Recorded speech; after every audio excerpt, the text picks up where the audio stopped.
When Trump got elected in 2016, I was shocked. I did not think it was a possibility. None of my friends did. And that's when I realized I lived in a bubble. And I started doing research on evangelicals because they were obviously the key players in all this. In terms of the future of the Republican Party or even the future of our republic, there is going to be a confrontation because if he loses, he'll say he won and there will be violence. And if God forbid that he should win, our democracy's over. And I do believe if enough of us stand up and are active, we will be able to defeat it. But that's what it's going to take. It's not spectator sport anymore.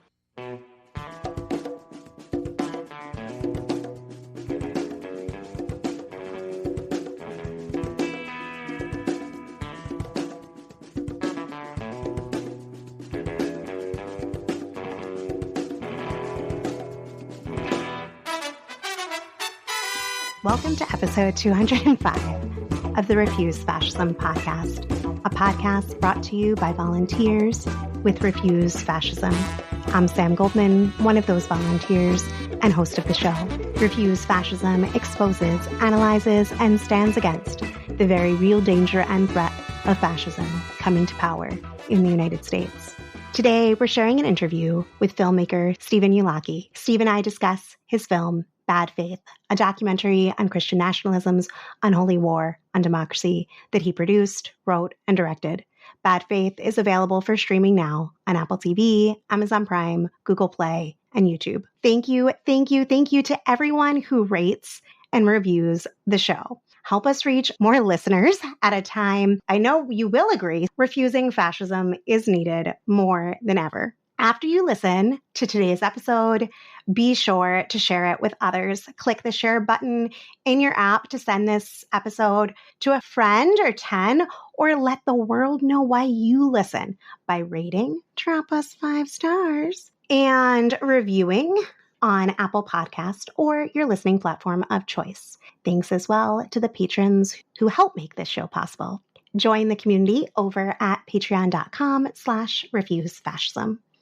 Before we chat about Bad Faith, there are some developments from this past week that relate to the fascist movement that I want to touch on briefly. Today's interview focuses on Christian nationalism, and we can't talk about the movement's significance without talking about the assault on abortion rights, birth control, and the rights of women to exist as full independent beings. This month will mark 2 years since the illegitimate Supreme Court stole the lives, futures, and dreams, hijacked the bodies of women with the Dobbs decision. And while later this month we'll dedicate a full episode to this topic, there are a few things I want to highlight as the lives of women and others with the capacity for pregnancy are once again in the hands of the same SCOTUS who overturned Roe, who will decide likely this month 2 cases which could have huge ramifications for abortion access across the country. One involves whether federal law requiring hospitals to provide more emergency abortions in cases when a woman's health is threatened, save women's lives, supersedes state abortion bans, kill women. And the other involves whether the FDA acted properly in its decision to ease regulations, making it easier for people to access abortion pills without in-person visits. Within the past 10 days, the Texas Supreme Court ruled against 20 women whose health and lives were endangered by the state of Texas's abortion ban. Republicans made clear, again, they are not stopping at banning abortion. They are going for it all, including birth control, and they're starting with emergency contraception when they blocked federal legislation to protect access to contraception. And a new report from the National Domestic Violence Hotline demonstrates how the end of Roe and the rise of abortion bans across the country have empowered domestic abusers, now able to wield the power of the state to force their victims into pregnancies they can't escape. For a helpful breakdown on this, I recommend reading Post-Dobbs, Abortion Bans Have Given Abusers a New Power by Kylie Chung, writing for Jezebel. I've said before, but it needs repeating, that we are no longer shocked that we rightly assume these outcomes does not and should not subdue our horror, our disgust, our outrage. It doesn't soften the blow of the daily indignities we suffer, made all the worse by those who say, oh, it could be worse. or that it's relieving how much harm has been mitigated, or by those who say our rage only matters should it translate to votes, as if this is not an emergency, as if we're not already dying, as if the Christian fascists will accept anything short of our subservience or elimination. I thought Jessica Valenti captured it well in her Substack post titled Implausible Deniability. Quote, "The nightmare that's unfolded since Roe was overturned has been swift, far-reaching, and defined by women's suffering. Cancer patients denied abortions, rape children forced to leave their home states for care, women who described feeling like quote-unquote walking coffins after being made to carry non-viable pregnancies to term. That's to say nothing of those simply denied the ability to decide their own lives and futures, their autonomy stolen overnight. These stories alone are a horror, but what makes them an insult is Republicans' continued insistence that everything is just fine. It's a coincidence that OBGYNs are fleeing anti-choice states. Women going septic? Not their fault. Ever-expanding travel bans? That's for our protection." End quote. Again, we'll have more on this soon, but in the meantime, I think it's worth going back and listening to my interview with Merle Hoffman discussing her book, Choices, a Post-Roe Abortion Rights Manifesto. It's episode 197, and it aired April 14th. And my interview with Jenny Cohn on Christian Nationalist Project 2025, episode 193, which aired on March 10th. The Christian fascist movement has reached a new milestone in their evolution from fringe to heart of the modern GOP, not only having reached into the highest echelons of political power, capturing much of Congress and much of the GOP state legislature, just to look at how they are literally running out of states to institute bans on trans healthcare wherever they hold power. They have taken over the intellectual and policy hubs of the so-called conservative movement. For evidence, see Project 2025. Highly recommend reading Chris Neiman writing for The Nation. He's got a piece titled The Theocratic Blueprint for Trump's Next Term, and it details how Russell Voigt, president of the Center for Renewing America, which is a vanguard in the Christian nationalist movement, how Voigt is a leader of the Project 2025 initiative, contributing author to this blueprint, and is working along with other Christian nationalist leaders to plot unprecedented consolidation of power across all branches of government for the sole purpose of installing Christian nationalist rule. Now let's take a mental trip to the border and talk about some people, wink wink, who are trying to fight fascism by implementing fascist policies. I want to be 100% clear here. Fascism isn't just one or two or even the sum of many horrendous, deadly policies. It is a qualitative change in the form of governance. And this whole show aims to draw that out. Trump is promoting real plans to build brutal concentration camps to hold millions, literally millions of people. He has said that immigrants are poisoning the blood of our country. He has threatened to shut down the border. Trump and his followers like Texas Governor Greg Abbott have been actively and callously using events and creating conflicts on the border to undermine the legitimacy of the Democratic Party. For more on what a second term would mean for migrants, listen to my interview last week with Francisco Goldman. But this week, we are seeing in living color the leadership of the Democratic Party, the standard bearers and bulwark of American democracy, shut down the southern border, actively and forcefully endangering thousands of lives, on top of the everyday nightmare of migration and seeking refuge in the U.S. Why? Last week, Joe Biden said this. I will never demonize immigrants. I'll never refer to immigrants as poisoning the blood of a country. And further, I'll never separate children from their families at the border. I will not ban people from this country because of their religious beliefs. I will not use the U.S. military to go into neighborhoods all across the country, pull millions of people out of their homes and away from their families to put detention camps while we're waiting deportation, as my predecessor says he will do if he occupies his office again.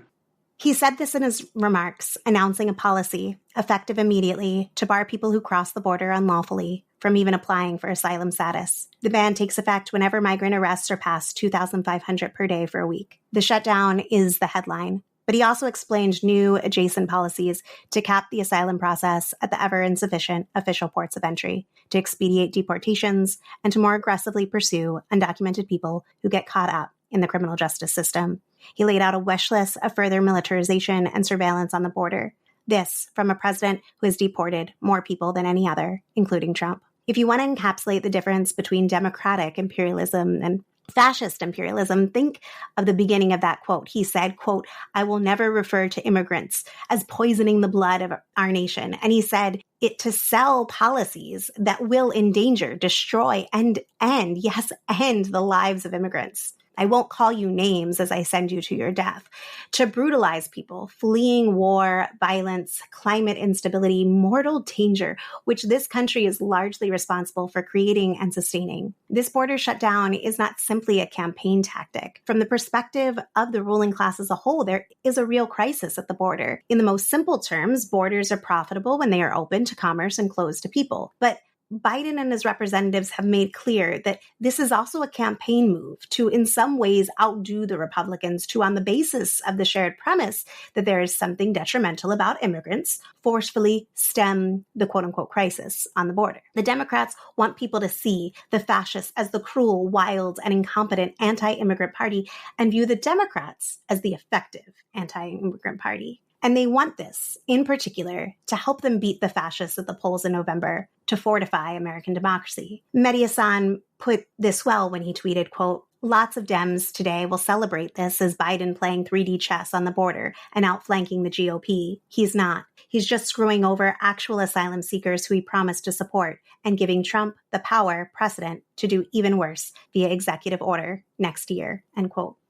In addition to recognizing the fact that this is not the political home run that they are selling it as, the question begs to be asked, in the fight to defeat fascism, is this what we're fighting for? None of this justifies anything that Trump is saying and doing, and it doesn't diminish even 1 ounce the need to stop MAGA before it's too late. But it also does put the onus on us to separate this fight from total submission to the Democratic Party, to envision, work for, and make real as urgently as possible a future worth fighting for. I urge you to ask yourself, is closing the border part of the solution to fascism, or does it grease the wheels for it? Are we going to spread an ethos of fighting for all of humanity, or ignore, normalize, and be passive in the face of the dehumanization of asylum seekers? Now truly is the time to stand up, to defend asylum seekers and immigrant rights. In not unrelated news, this week, U.S. troops reportedly took part alongside the Israeli army in a perfidious assault on a Palestinian refugee camp, killing over 200 Palestinians. You may have seen this word, perfidy, for the first time this week. It may sound innocent, but it is, in fact, the legal definition of a heinous war crime outlawed not only by the Geneva Conventions, but by all kinds of laws of war going back thousands of years.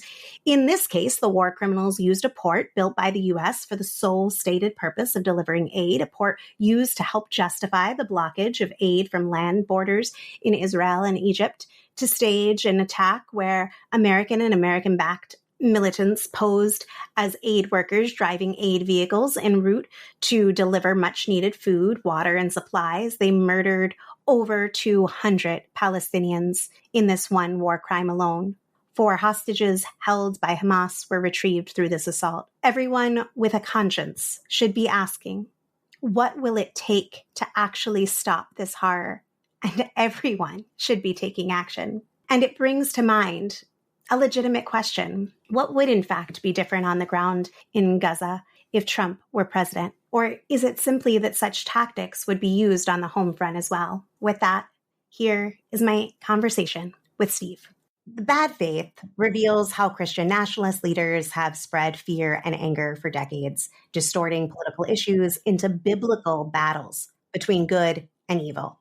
Financed through a secretive network, the Council for National Policy, Christian nationalists have succeeded in taking over the entire Republican Party, turning it into a powerful weapon to truly be a wrecking ball to democracy from within. The documentary gets into the origins of this organized power grab and the grassroots coalition that included secular and interfaith leaders that are bravely confronting these unholy forces. It features 2 previous guests of the show, Ann Nelson, author of The Shadow Network, and Samuel Perry, sociologist and co-author of Taking America Back for God, Christian Nationalism in the United States. And Perry also co-wrote with Gorski, who was another guest on the show, The Flag and the Cross, white Christian nationalism and the threat to American democracy. To discuss this documentary, I am so pleased to be speaking with its filmmaker, Stephen Ilaki. Welcome, Steve. Thanks for joining us.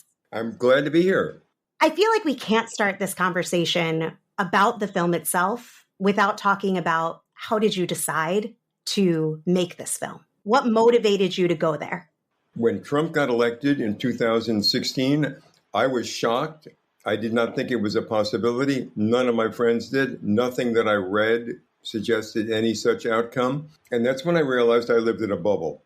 But everybody thought the way I did, and I read everything. It was a very happy group of people who were like feeding off of each other and didn't really have a clue about what was happening in the rest of the country. And I started doing research on evangelicals because they were obviously the key players in all this.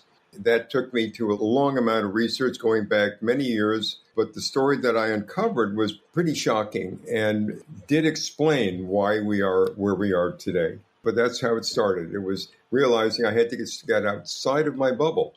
It's a really, unfortunately, continues to be a relevant phenomena where you can be totally unaware because of our mediascape what really is going on in this world, including and particularly in this country.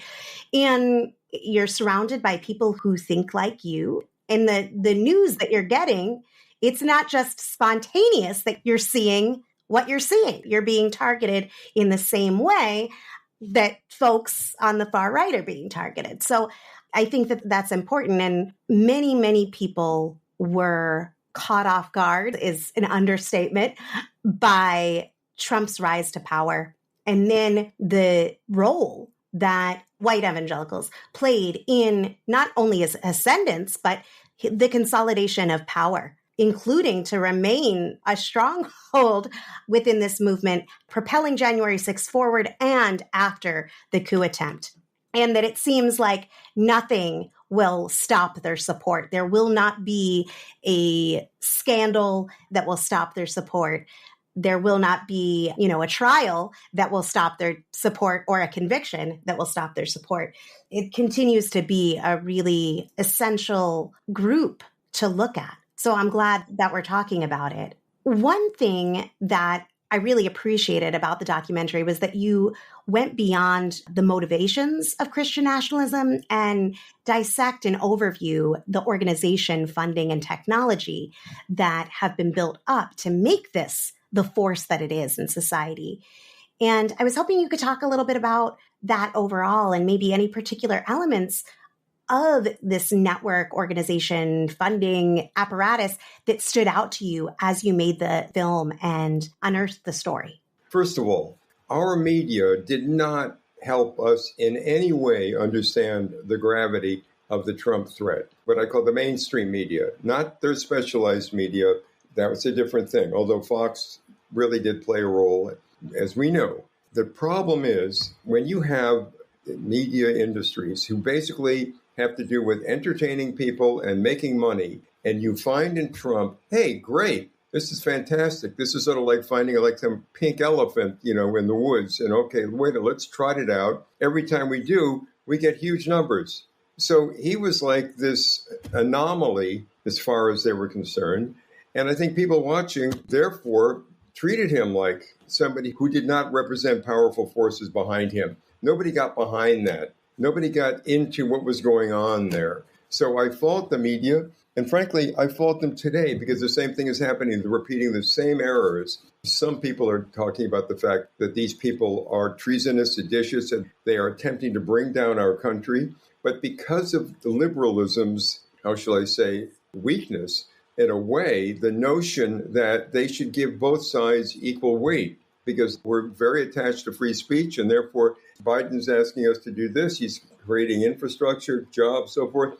This guy's suggesting that we overturn the whole government. They're treated almost as though that they are equals in some way. And this is an incredible disservice to a public that, frankly, is so undereducated and uninformed about the political ramifications of what is going on Because they've been isolated. This whole America exceptionalism thing. We don't think it can happen here with what's happening in other countries. But that's exactly what's happening now. You interviewed Anne, so you know all about it, and she was key to the film. Because, again, as you said, we went beyond the phenomenon of Christian nationalism and the rise of the extreme right to point out that they were incredibly well funded for many years by people who didn't necessarily have a religious interest, but economically, their policies, or the policies they wanted, were not popular. Nobody was going to ever vote for them. And Koch ran for president, the Libertarian ticket. He got 80,000 votes. Okay, plan B, let's put a lot of money into organizations that have a cover.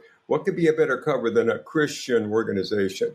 What could be a better cover than people who are actually have Jesus, God, the whole apparatus going? And we can say that's what we're about, which, of course, is the same thing that happened when the moral majority came about and they decided they have to come up with a better slogan and a better rallying cry than maintaining segregation, which is exactly the reason that they got into politics, was to keep their segregated Christian academies. And they came up with this invented term, the rights of the unborn, that you would think was a joke and was perhaps treated as a joke for many years by many people. Guess what? It took root. And now it's treated as gospel. But the money behind it is critical. And in American political reporting, not enough attention is paid to that. There's too much feelings of, we're not going to tread there. Same thing about religion.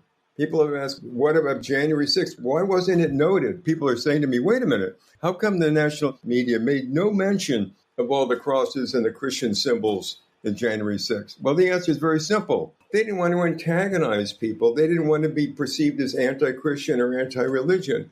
So this bullshit fear of offending people stops them from reporting that and wanting to make money and not wanting to antagonize potential viewers.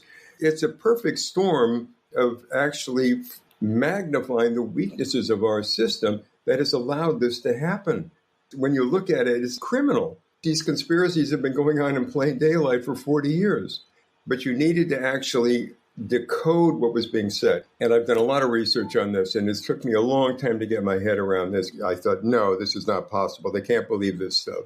When the pastors said, we want to recreate the kingdom of God on earth, you might have thought, listening to this, oh yeah, this is a spiritual thing. No, they were talking about replacing democracy with theocracy. But you wouldn't know that because they were incredibly smart about the code that they use, that they all understood. It's like the speaker now with his code. It's getting a little bit frazzled because people are beginning to see what he's actually saying and what the implications are for dominionism and all this other stuff. But they were pussyfooting around all this stuff, and people would think, hey, they're harmless. And there was a certain amount of elitism at play. These people are not the smartest people in the world. They're not going to be anybody we have to really worry about. They can have these beliefs fine and good. It's not doing any harm to anybody. Boy, they got that wrong. They got that wrong big time. Big time. And in a way that lives actually are jeopardized because of it. This is not an abstract battle of theological concepts or just an ideological discussion. These are ideologies, theologies that are being put into power and then have ramifications over people's lives. Just as one example, the 1 in 3 women who do not have abortion access in their state of residence, because this movement was, in many cases, by those who see themselves as liberals, they were laughed off. They were seen as not a threat, not real, were easily dismissed, were not taken seriously. And I think that your point about the media, the fear of offending people, when it comes to religion in this country, that Christian supremacy is a real thing. There are things we do not push about when it comes to those Christian beliefs, even if those beliefs are being weaponized against people. One of the fundamental problems with these two split worlds is that what we in the secular world say about what they're doing means nothing to them because of the fact that they exist in a world, a closed system, which makes perfect sense in every way. They are doing God's will. It's in the Bible. Their leaders have told them that. They believe their leaders 100%. They're completely obedient. That's all part of it. And I realized that you almost need to use some biblical terms in order to get to them. And one term that I don't hear much about, but a lot of it is in the scriptures, and that is about the danger of worshiping false gods, which is exactly what they're doing. And it occurred to me that if we started using some of that language, that we could actually get through to some people, because it's in the scripture in many places, because that for thousands of years, that's been a problem. This is not the first time people are saying, hey, we speak for God and we have a special relationship with God and we're doing what he wants. This is far from the first time. And it's all in the Bible. Watch out for these people. And that's what we try to, in the film with Reverend Barber and others, say, hey, wait a minute, there is actually a true Christianity. This has nothing to do with that. But I mean, I think the answer, again, is to say that they are worshiping false gods. How else can you explain what is going on with Trump? They tried to get around it with this crazy King Cyrus thing. You know, that's how they get around this. How can this morally corrupt person be sent by God? Easy, it's in the Bible.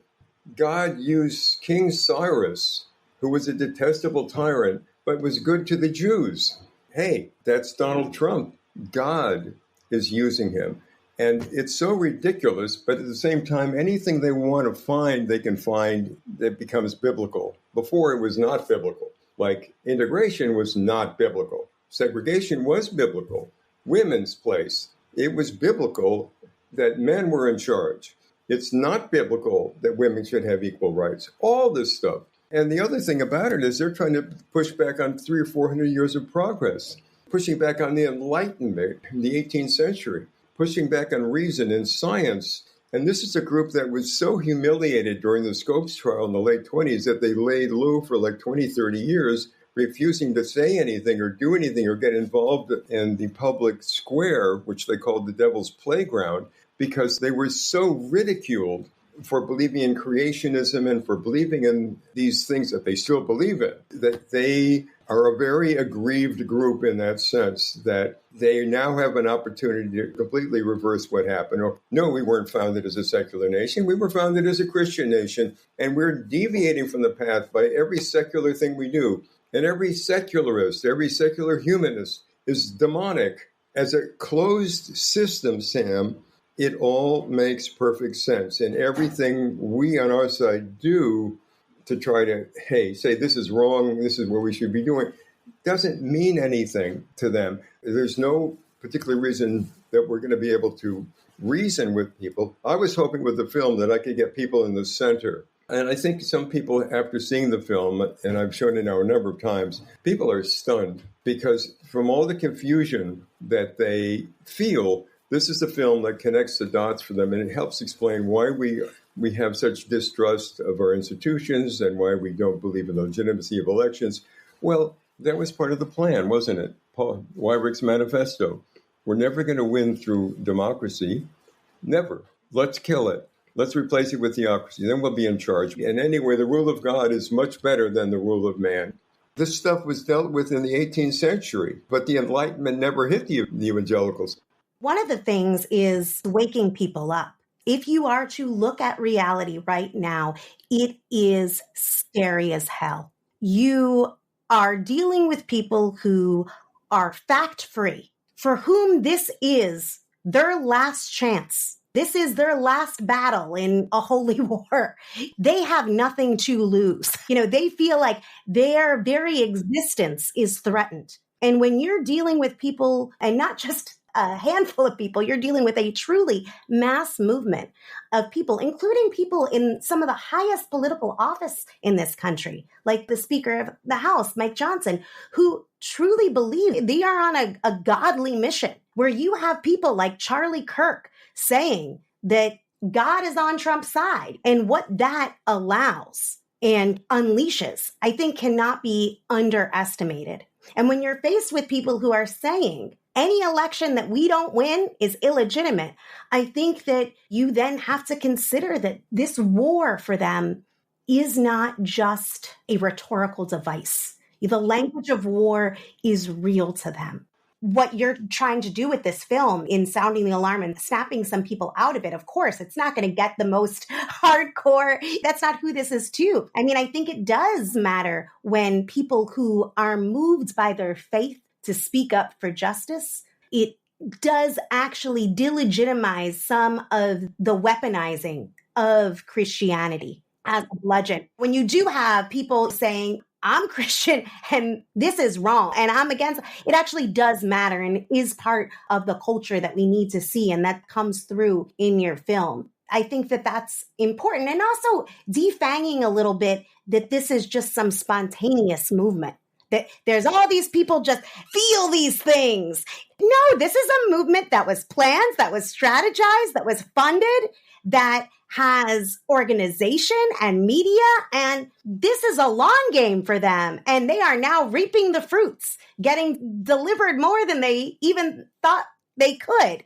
Both of those pieces are helpful. You know, you mentioned Paul Weyrich, and I thought that one frame through which you tell the story is how the Christian nationalists, starting with Paul Weyrich, going into the Tea Party, and now through MAGA, are finding success not by bolstering, quote unquote, their party, the Republicans who have supported their general vision for 50 plus years, but by destroying that party. And this wasn't a vote red no matter who kind of movement. Can you tell us the thinking behind that and how it's playing up through now? It's an incredible story because if you think of it, Weyrich and his colleagues were so upset at the Goldwater defeat in '64, and they imagined that the Republicans were never going to be able to get a majority of voters on their side. So they were desperately looking around for allies. And they hit upon the evangelicals, and Weyrich for years was courting them, trying to get them interested in politics. He says to Randall Balmer, we asked Weyrich about this. He said, what did it take to get the evangelicals on board? He said, oh my God, I spent years. There was nothing worked, pornography, family, this, that, whatever. No, it was the fact that they were going to lose their tax-exempt status for these very, very successful race academies, the academies that they put together to avoid integration. They were fully white. They were considered to have tax-exempt status. After Brown versus Board of Education and subsequent rulings that took place, they were going to lose their tax-exempt status because they were clearly discriminating, as Randall says in the film. He said you could not claim to be working for the public good and deserving of a tax-exempt status if you were discriminating. Okay, they were furious at this. And so they got behind the thing with Weyrich. From Weyrich's point of view, this group of very malleable leaders who were very interested in it for the money and the fame that they were going to get from it was perfect. And it provided what was needed for Reagan to win. One of the things I love best in the film is the fact that they took these people, and the Republican Party for years made promises that they were going to do things for their support and very rarely came through.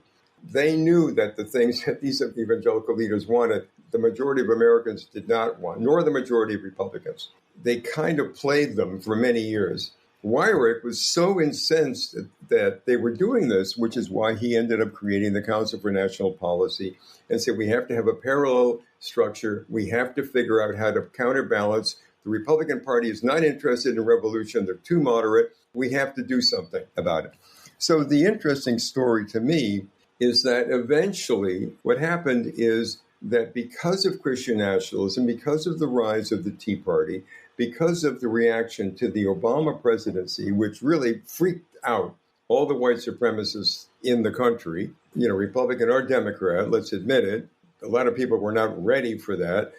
But that fueled this wave of Christian nationalism. And the Council for National Policy took advantage of this to push their people and spend a lot of money on putting in extremists like them in power.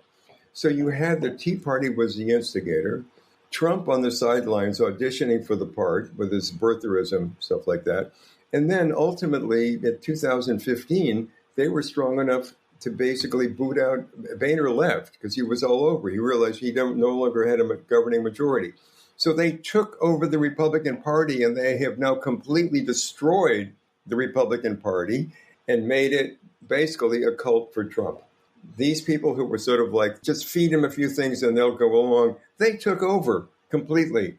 Their belief system, this whole Manichaeism about the good and the bad and the evil and God and the devil, which they believed in theologically and were taught that it was the fundamentalists, that was the basis of their religion. It was a constant struggle between the forces of good and evil in the world. Every day was a struggle. That got transposed to the political structure.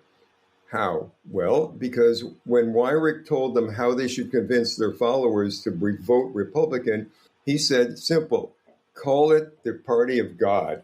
And the Democrats, of course, Jimmy Carter president, who was born again himself, never mind, Democrats, party of the devil. That was a way to get them to vote Republican. And it worked. It got Reagan elected. But that same mentality and that same demonization that was used to get them to vote has now become one of the most dominant characteristics of the country today. So all these things that are happening, Sam, were the result of business deals that were made. None of this was natural. None of this was, the Southern Baptist Convention thought that Roe versus Wade was great. More abortions meant there would be fewer blacks. They were thinking, okay, this is going to keep the black population down. It was only when Weyrich said to them, look, we have to be against something if the moral majority is going to have any meaning. And he convinced them that knowing that you can't run on a banner of keeping segregation, let's do something else. Hey, the rights of the unborn. What a great idea. I mean, this is marketing. Marketing that was so successful before a group that was frankly gullible, and part of their culture was to be totally accepting of what their leaders said. There's one point in the film that there's an NBC reporter who asked Falwell. Falwell says, they pretty much, like evangelical congregations, do what the pastor says. The guy said, that's a tremendous amount of power. Falwell says, yeah, it is. And they exercised it, and they moved tens of millions of people over the years to become the Christian nationalists that they are today. It's an incredible story. It's something that I hope in the film, by showing people where this all came from, it's a very straightforward account of events that led us to this point. Hopefully it desanctifies some of this for people who are interested. Hopefully it reduces it to the level of, hey, this is politics. These were political deals that these guys made. Falwell and Robertson became fabulously wealthy. I mean, the whole prosperity preachers, the whole evangelical fundamentalist religion is based on entrepreneurs who make a lot of money off their followers and who do exactly what they tell them to do. You have the perfect storm. This is fascism, a cross and a flag. And this is what American fascism looks like today. And that's exactly what we're dealing with. But the American public does not want to know about it or think about it or imagine that this country could actually undergo what many other countries have gone through because of this other ridiculous myth of American exceptionalism. There's all these things that have built up over the years that now, when American democracy needs all the alert, educated citizens that are out there, they don't have a lot. We have like 5 months to do some educating because people are not ready to be able to take on the kind of onslaught that you were describing earlier. Based on what you were laying out in terms of the Christian fascist takeover, really, of the modern GOP, what do you think this all tells us about the current state of the Republican Party and what you see in store for us in the coming months or years, whichever angle you want to take on that? I know that the film ends with Project 2025, for instance. What is the truth today, as it was several years ago with Trump, it's the base that is radical. The leaders, not so much. The leaders hadn't bought into this thing. First of all, you had the pastors realizing that if they didn't say certain very violent things and were not fiercely protective of certain things or people, they would lose parts of their congregation. So you have an incredibly fervid base of people who have completely bought into this thing and do not want to hear about anything else. They bought into it hook, line, and sinker. So what's really has happened over the last couple of years is that the base has been in the forefront. It wasn't the leaders who were leading them down this path. The leaders were reluctantly following if they wanted to keep their jobs. And then the base found Trump. Now, a lot of the leaders, whether they be pastors or other Republicans, as we know, abhorred Trump. But how was it that he then nevertheless got where he is today? I mean, Russell Moore says in the film, many evangelical pastors and leaders agreed with him about Trump. He said that is until the primaries. The primaries showed the strength that Trump has, and that's when they folded. That's when they said, okay, wait a minute, we better get behind this guy because so many people are behind him. It's a serious problem when you have the base, which is that radical, and they're only listening at this point now to one guy, to Trump, because Trump is the one who's willing to say out loud what nobody said before, which is why they love him, because they feel that he's telling the truth as it is. In terms of the future of the Republican Party, or even the future of our republic, there is going to be a confrontation, because if he loses, he'll say he won, and there will be violence. And if, God forbid, that he should win, our democracy's over, because he's made his intentions very, very clear and can claim to say, I've said this all along. There's no news here. This is what I'm going to do. We're going to have a strong man. That's what we need to do to save America from the communists and the Marxists and all these fake enemies that they put together. People have to realize that it's going to get very confrontational, Sam. There's no way you can just sit on the sidelines or bury your head in the sand, because these people are ferociously dedicated to making this thing happen.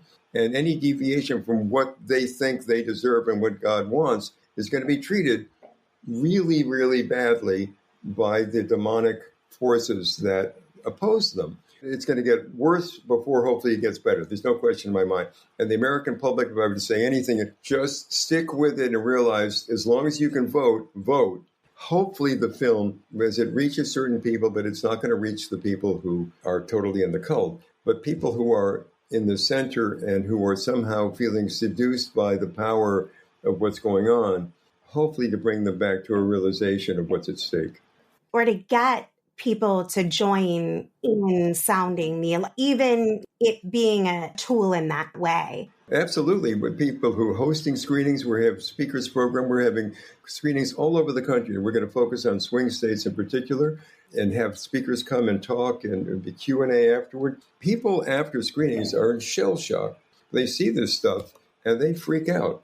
But I mean, the point being, wait a minute, now you know the reality. Don't bury your head in the sand. Fight it. You can still fight it. You're the majority.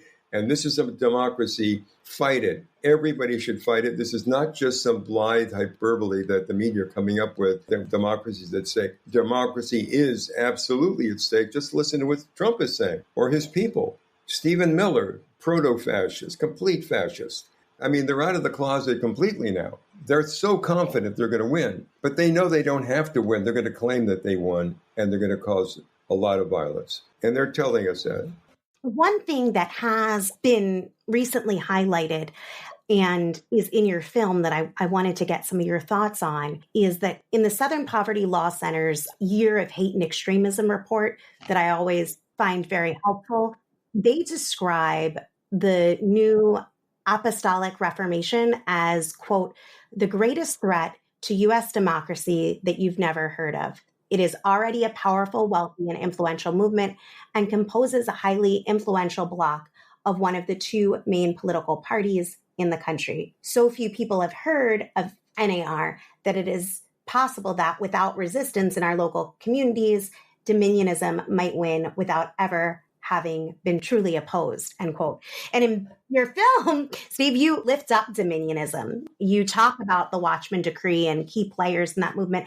I just wanted to give you an opportunity if there's anything that you want to share here in terms of what is this movement and why is it so pernicious, and perhaps maybe why don't more people know about it?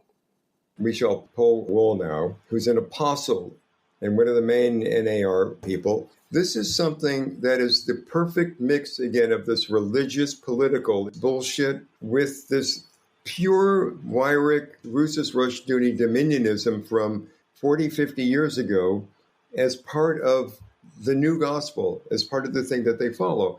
The new Apostolic Reformation. Somebody should look up this guy, Wagner.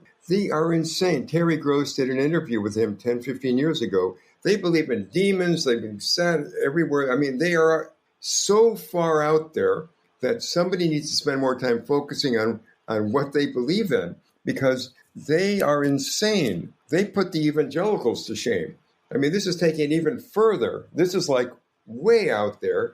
And it's, again, the whole notion that God has told them to take territory and to take control of the world, taking it all very, very literally and very politically. which is what Weyrich, he says in the beginning of the film, to Christianize the country and to take the Gospels in a very literal sense politically. That's what NAR is doing. It's the continuation. And to put it in context, it shows to what extent the movement has grown and had a permutation into this area, which has been incredibly successful, because it's not pure church and it's not pure political. It's this mix with a lot of demonic talk in it, as well as some very, very out there political statements. But it just shows the extent to which Christian nationalism has grown over the last several years. When I started the film, I didn't know that much about it. I was focused on the evangelicals. But in the last 5 or 6 years, it's grown exponentially. And the NAR is the latest manifestation of the mass movement aspect of it. With these apostles and these chiefs, it's this pseudo-religious organization filled with a lot of mumbo-jumbo, but also obviously having great appeal to people who buy into the message. Then you find out that Mike Johnson starts talking about NAR like it was like the Red Cross or something, or some legitimate organization. It's not a legitimate organization. It's also preaching theocracy. It's also anti-democratic, and it's doing everything it can to prevent this country from continuing as a democracy. So it's incredibly threatening. A lot of attention should be paid to it because I don't think they're getting enough attention. People don't understand. And you should look up one of the founders, this guy Wagner. You won't believe it. I mean, how crazy they are. It's not just me saying they're crazy. You should listen to Terry Gross interviewing this guy, talking. He and his wife, she was a professional exorcist. She went around exorcising the demons from people. That's what she did. Her husband's very proud of her. And he said, she's doing that, and I'm doing this other thing. Together, we're like God's main army. He's the founder of the NAR. So it's actually an army. It's onward Christian soldiers, literally. And it's just very scary because it's going on. And as you said, not enough attention is paid to it, because I do think it helps when you turn the spotlight on these people. It does help. It makes people think twice about getting involved in something.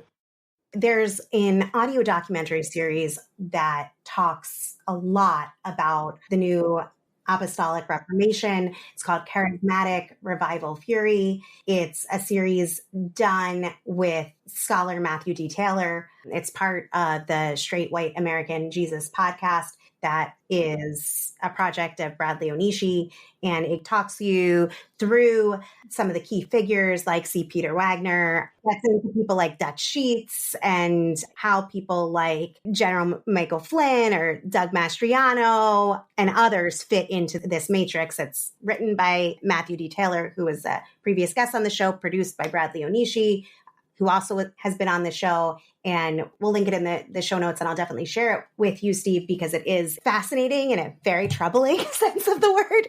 But it's something that I think we have to continue to be aware of, because they are really setting the pace and the scope of policy. Their 7 Mountain Mandate isn't just talk. They're moving forward with this theocratic blueprint. And Sam, the charismatics were the bottom of the rung of the whole kind of Baptist, fundamentalist, evangelical.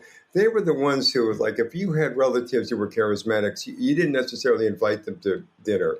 Paula White was a charismatic. She's the one who befriended Trump, realized they recognized each other as fellow hustlers.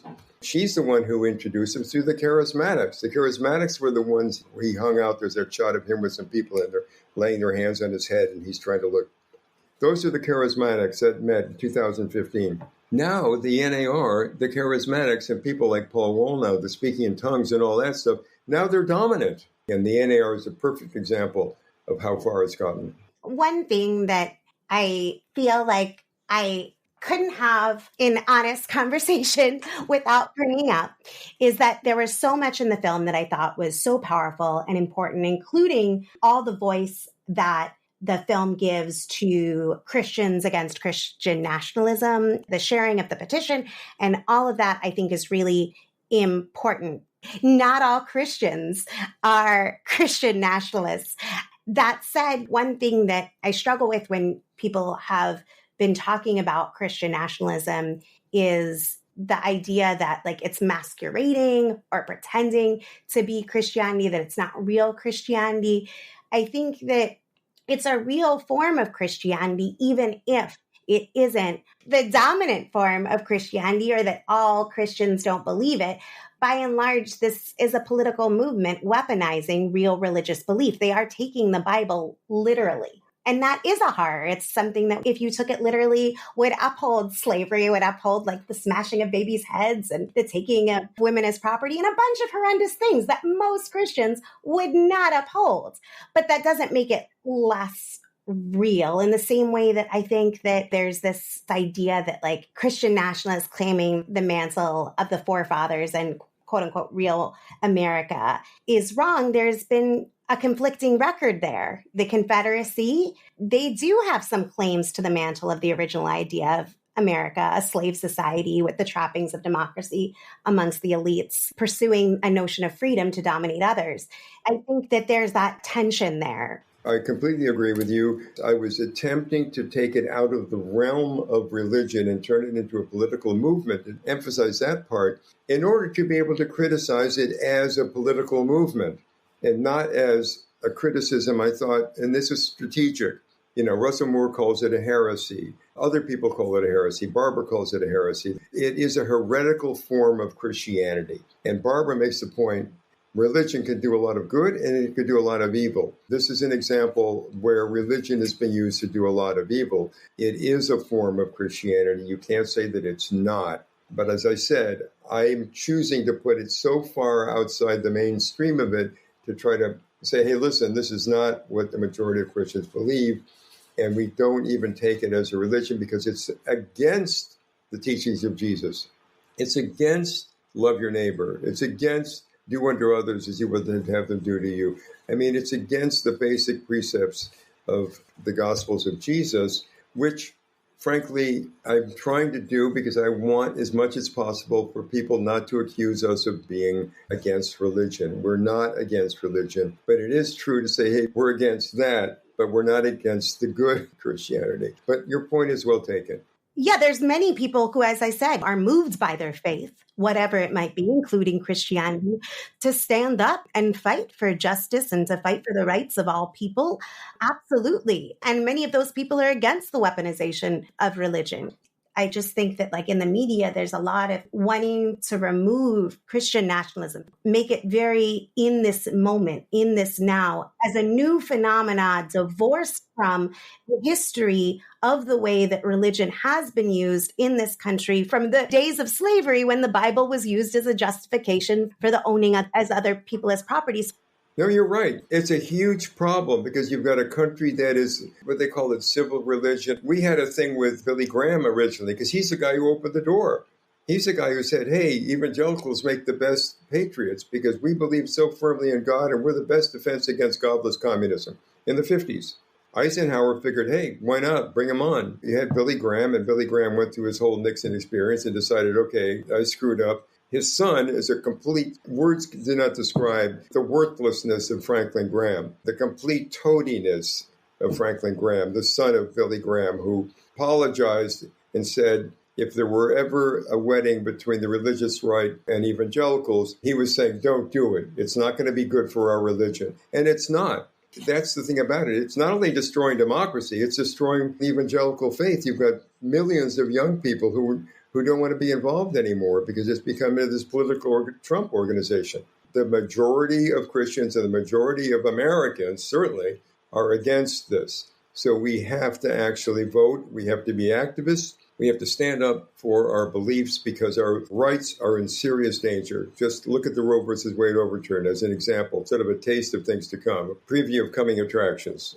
Steve, as we close out, I want to make sure that we talk about how people can see the film and anything relating to screening, organizing, or anything else. I wanted to give you the opportunity to talk about that.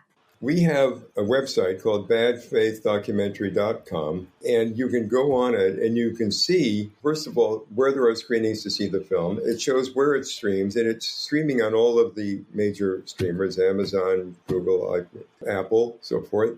Once you've seen the film and you think, my God, my friends should see this, my community should see this. There's a host of screening, and we have our sales company, a woman named Carolina Taylor, who's fantastic. You send a note through the website to her saying, hey, I'm interested in hosting a screening. She will tell you what to do. And it's very inexpensive. I mean, to the point of almost no expense, because we're trying to get the word out. So people can actually have an opportunity to do something very specifically to spread the film. If after seeing it, they feel other people should see this, they have the opportunity to do that. And if the screenings involve enough people in the audience, potentially, we at no cost will bring in an Ann Nelson, bring in a Nancy McLean or a Kyle Spencer or other participants from the film, like Sam Perry, Randall Ballmer, Steve Schmidt, Reverend Ball, and he's using the film all over the place to help get to the June 29th March on Washington. So people see it as a very useful tool to educate people.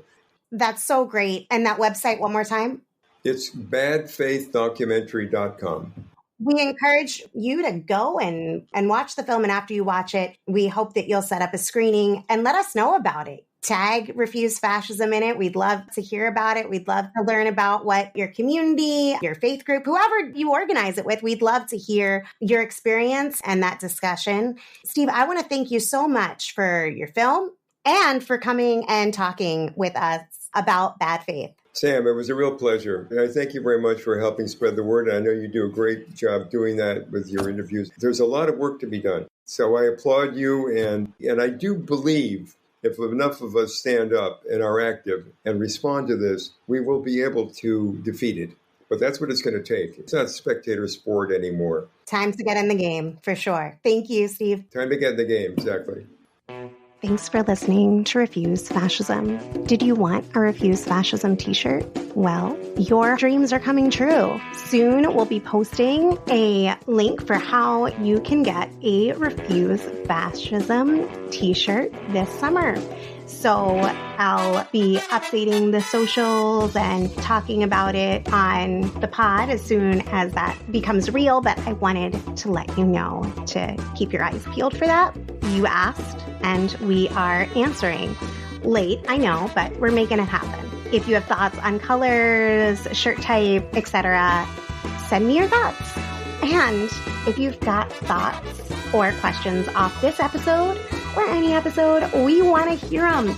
Ideas for topics or guests, yes, please send them to us. Have a skill you think could help, we want to know all about it. You can reach Refuse Fascism at Refuse Fascism on just about all the places on social media. You can reach me over on Twitter at Sam B. Goldman or drop me a line at Samantha Goldman at refusefascism.org. Find me on TikTok at Sam Goldman RF. You can also leave us a voicemail. See the show notes for that button. And if you want to help this show reach more people when it's needed most, I think you're awesome. As people rightly agonize over the fascist threat, help publicize this show via podcast ads and social media by becoming a patron for as little as $2 a month at patreon.com/refusefascism. Whether you can give $2 or $25 a month, it all makes a difference in producing and promoting this independent, all-volunteer weekly podcast. If you aren't in a position to give monthly, but you want to support, we totally get it and appreciate you. Visit refusefascism.org, hit that donate button, and see the show notes for other methods to give. Thank you for your support. And if you can't give now, there's other ways to spread the word and support the show. Share the show with others, rate, giving it 1 to 5 stars.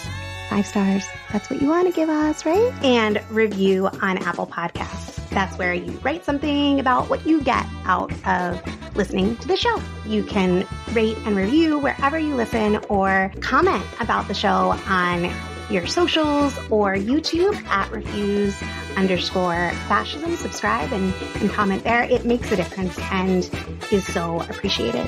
Thanks to Richie Marini, Lena Thorne, and Mark Tinkelman for helping produce this episode. Thanks to incredible volunteers. We have transcripts available for each show.